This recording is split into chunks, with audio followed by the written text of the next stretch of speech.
Hello po sa inyong lahat mga ka-crypto. Ako po si Pinoy Crypto Trader at sa video na ito ay atin pong pag-uusapan ang tungkol sa balitang ito kay Bitcoin, kung saan ang sabi rito ay El Salvador's daily Bitcoin purchase streak hits 160 days. Ayan, ang El Salvador, ang bansang El Salvador ay araw-araw po silang bumibili ng Bitcoin. Yan, ito po yung isang sikat na bansang nag-i-invest po sila kay Bitcoin. At yan, araw-araw po silang bumibili ng kanilang Bitcoin. Yan.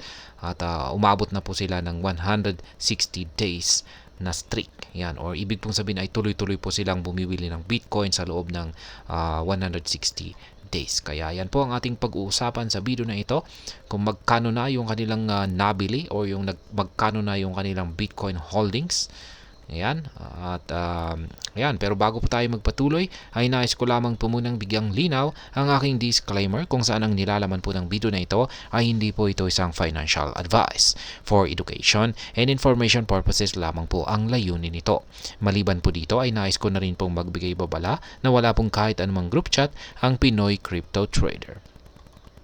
At sa ating pagpapatuloy ay ang sabi rito ay the El Salvador Bitcoin portfolio is up 35% and currently holds an unrealized profit of $93.45 million. Yeah. Yan, ganun po katindi ang bansang El Salvador.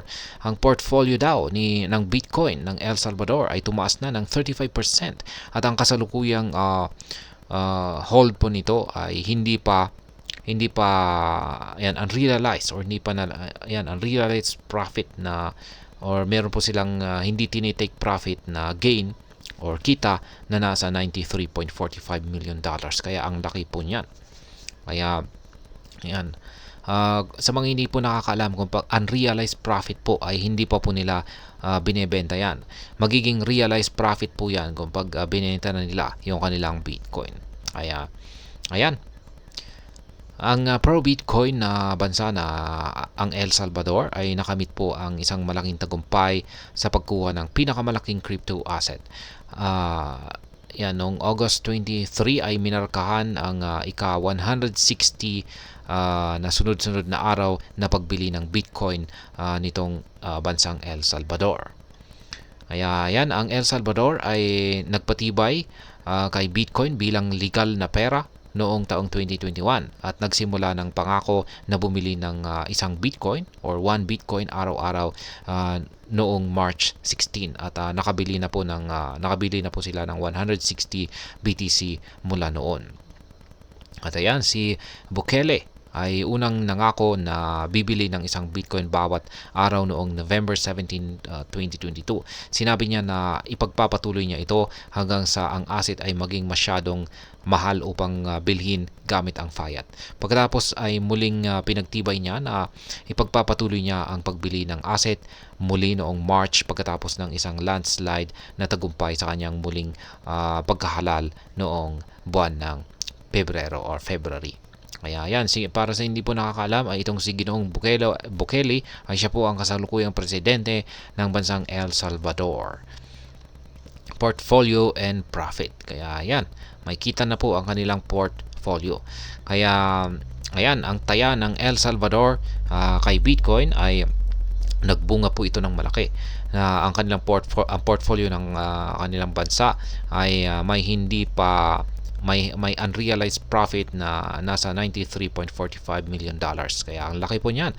Ang datos mula sa website ng Proof of Reserve ng El Salvador ay nagpakita po na ang cold wallet ng El Salvador ay may 5,851 BTC na nagkakahalaga po ng $357.3 million na nakuha sa isang average na presyo na $44,835. O sa madaling salita ay parang nabili po nila ang kanilang 5,851 na BTC na ito sa halagang or sa presyong $44,835.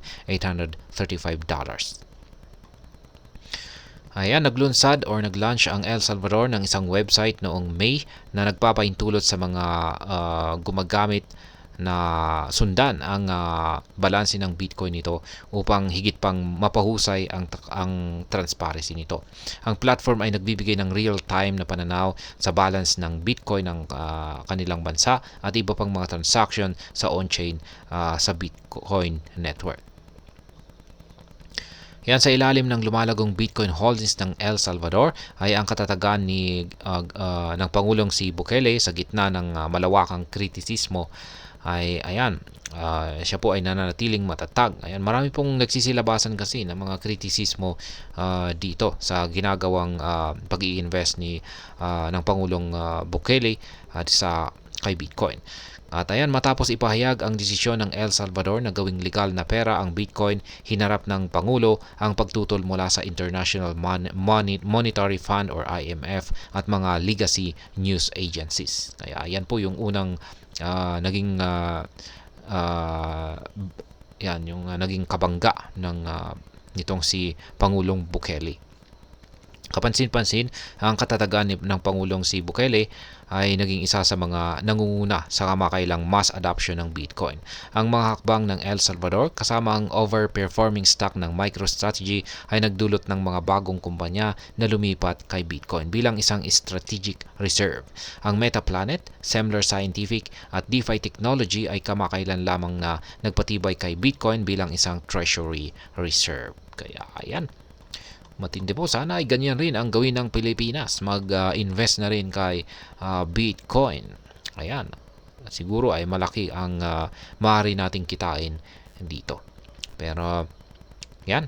Katulad na lamang ng nangyari rito sa bansang El Salvador. Ayan, ganda po talaga ng El Salvador. Kung marami kang Bitcoin ay maganda pong pumunta sa El Salvador kasi tinuturing po nila na pera ang Bitcoin. Kaya magagamit po yan. Hindi mo na kailangan pong ipalit yung Bitcoin sa kanilang local currency. Kaya ayan, kasi tinatanggap na po nila kahit saan ka punta or kahit saang sulok po sa na bahagi ng El Salvador ay ayan, tinatanggap ang Bitcoin. At ayan, hanggang dito na lamang po tayo sa video na ito mga kakripto. Sana po ay inyong nagustuhan ang aking paliwanag sa video na ito. Kung inyo po itong nagustuhan, pakiclick lamang po ang like button nito. Para naman po sa mga bago lamang dito, kayo po ay aking inaanyayahan para mag-subscribe. Pakiclick na rin po ang bell icon nito dahil ito po ang siyang magsisilbing notification nito sa mga bago kong videos na akin pong ina-upload sa aking YouTube channel na ito. Marami pong salamat sa panonood. Ingat po tayo lagi at God bless po sa ating lahat.